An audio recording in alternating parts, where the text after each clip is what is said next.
দেশের ক্রীড়াঙ্গনে ভবিষ্যতের তারকা খুঁজে বের করার আরেকটি অধ্যায়ের সূচনা।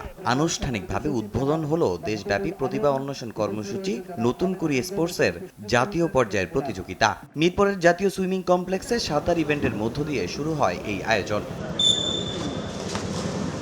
শুধু সাঁতার নয়, ক্রিকেট, ফুটবল, কাবাডি, অ্যাথলেটিক্স, দাবা, ব্যাডমিন্টন ও মার্শাল আর্ট ডিসিপ্লিনে নিজেদের প্রতিভা দেখানোর সুযোগ পাচ্ছে 10 থেকে 14 বছর বয়সী ক্ষুদে ক্রীড়াবিদরা।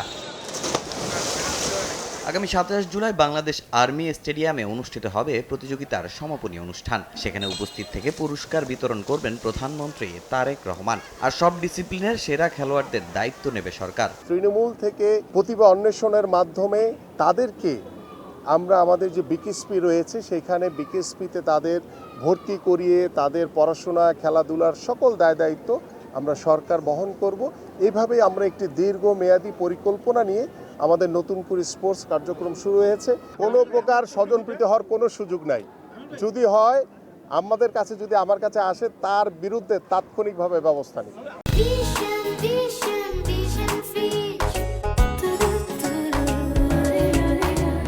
এদিকে এই উদ্যোগে প্রশংসা পেল জেলা ও বিভাগীয় পর্যায়ের ক্রীড়া সংস্থাগুলো। কার্যক্রম নিয়ে প্রশ্নের মুখে ক্রীড়া মন্ত্রণালয়। অনেক জেলায় এখনও কোনো কমিটি নেই, ফলে স্থবির হয়ে আছে কার্যক্রম। তবে আবারও দ্রুত সমস্যা সমাধানের আশ্বাস দিলেন প্রতিমন্ত্রী।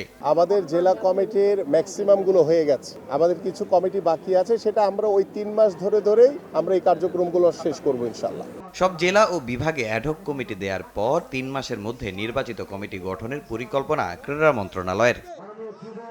তামিম হোসেন, সময় সংবাদ, ঢাকা।